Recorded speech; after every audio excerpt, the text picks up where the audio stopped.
Think of two families you know well. One seems to move through life with a kind of quiet ease, their days unremarkable, their contentment almost boring to describe. The other is tangled in something complicated, a private ache that belongs entirely to them, a knot no one else could untie in quite the same way. There is something strange in this pattern, something that suggests contentment tends to look similar wherever it appears, while suffering is always custom-made, shaped exactly to the person carrying it. A novel written more than a century ago opens with precisely this observation, and then spends hundreds of pages proving how deeply true it is. That novel is Anna Karenina by Leo Tolstoy, a sweeping work regarded by many writers as one of the finest novels ever composed. It follows several intertwined lives, most centrally a woman whose search for love pulls her away from the life she was expected to live, and a man whose quieter search for meaning pulls him toward it. Beneath its grand scale lies one of the most searching explorations in literature of what actually makes a human life feel worth living.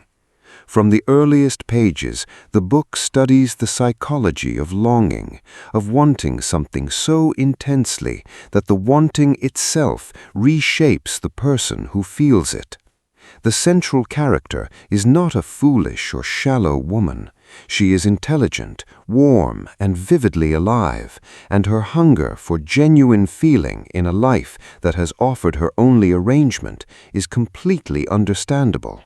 The author shows how a powerful longing can grow until it organizes an entire existence around itself, until everything else in a life becomes secondary to the one thing being reached for. It invites a difficult reflection.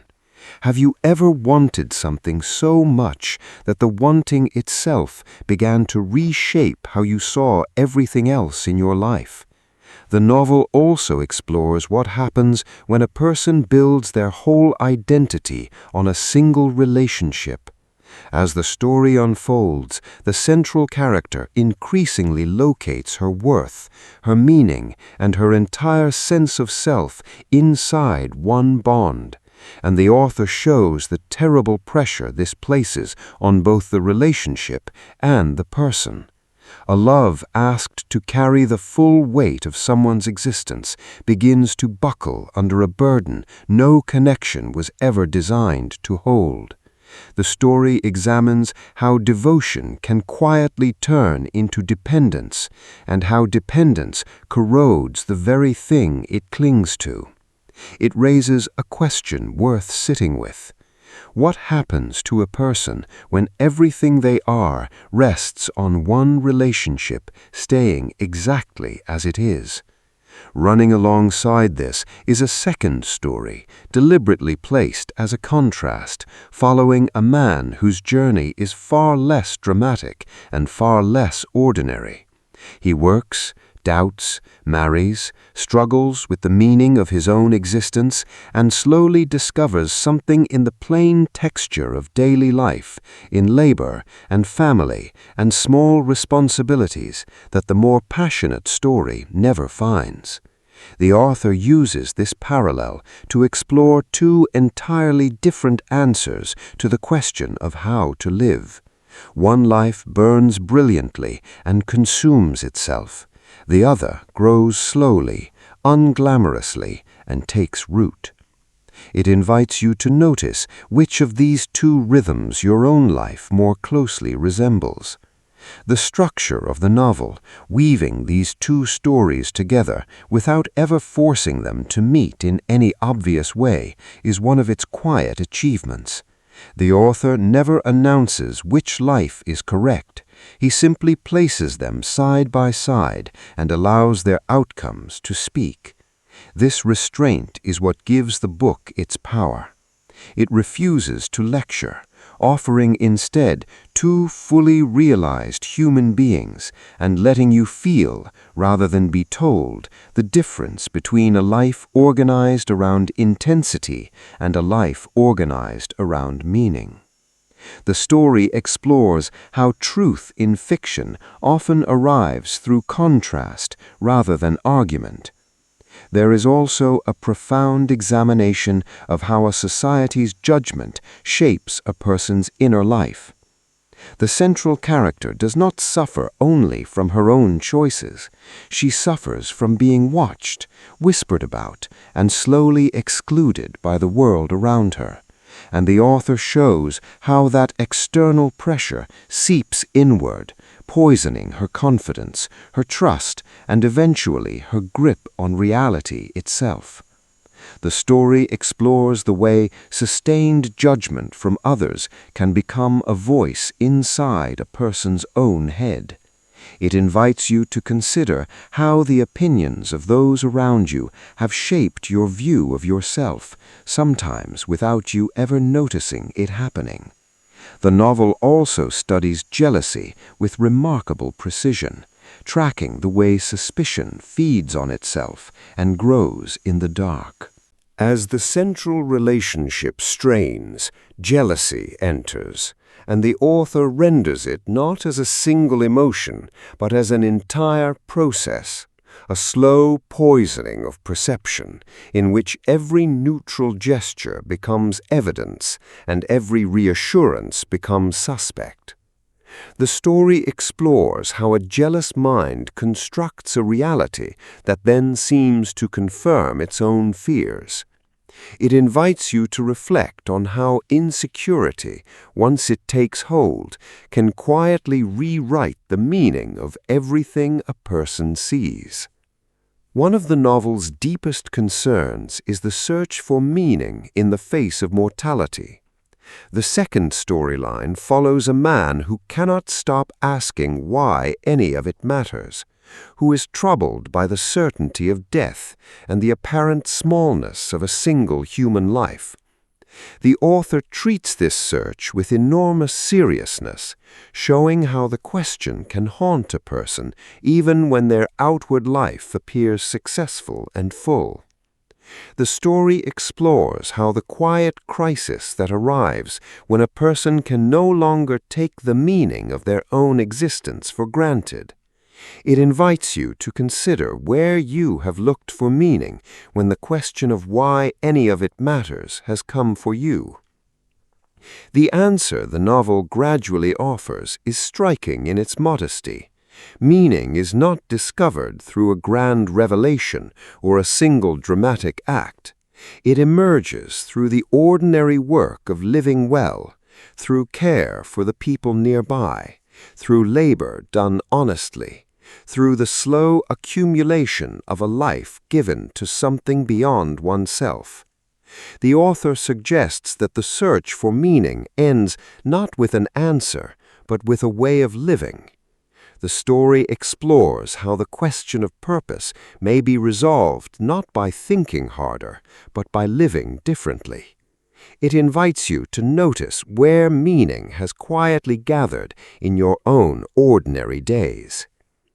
There is also a rich thread of symbolism running through the book, particularly its use of trains and journeys. Movement, arrival, and departure appear again and again, giving the novel an undercurrent of momentum that cannot be stopped, of lives carried forward by forces already set in motion. The author uses this imagery to explore the way a series of choices can gather speed until a person feels less like a driver and more like a passenger. The story examines the frightening moment when a life begins to feel like something happening to a person rather than something they are steering. It invites you to consider which parts of your own life you are choosing and which have simply gathered momentum. The emotional arc of the book moves through passion, unraveling, and grief toward a hard-won quiet, and the effect is neither cruel nor sentimental. The author refuses to condemn anyone, extending compassion even to those whose choices lead them into ruin. The story treats every character as a full human being doing their best inside a life they only partly understand. This deep humanity is what has kept readers returning for generations. It invites you to extend that same understanding to the people in your own life whose choices you may not fully grasp. The novel also gives careful attention to the difference between the life a person performs and the life they actually feel. Nearly every character maintains a public face that conceals a private turbulence, smiling through dinners while something quietly breaks inside them.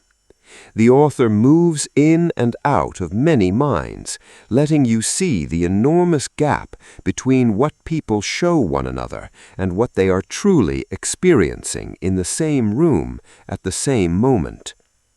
The story explores how much of ordinary social life is conducted across this invisible distance, with everyone performing composure while carrying private storms. It invites you to consider how much of what you feel most deeply has never been visible to the people sitting right beside you. There is also a quietly devastating study of how children absorb the weather of the adults around them. Throughout the story, the younger characters sense far more than anyone credits them with understanding, registering tension, absence, and unspoken sorrow without having the words to name any of it. The author treats these moments with great tenderness, showing how the emotional climate of a household shapes a child long before that child can articulate what is happening. The story explores how the unspoken things in a family are still somehow communicated. It invites you to reflect on what you understood as a child without ever being told, and how those silent lessons have stayed with you. In the end, Anna Karenina leaves you holding two lives side by side and a quieter sense of what actually sustains a person. It suggests that longing can reshape a soul, that no single relationship can carry the weight of an entire existence, and that meaning tends to grow in the ordinary soil of daily life rather than in the fire of intensity. A story that lets you feel the difference between burning and growing offers a wisdom that stays with you. Books aren't just stories, they're mirrors that help us understand ourselves better. Comment below with the book you would like explored next and which of these two ways of living you find yourself drawn toward. If this kind of thoughtful book analysis speaks to you, consider liking and subscribing so more of it can find its way to you. This video uses AI-generated audio and visuals for educational purposes only. This is just one reader's personal thoughts and interpretations.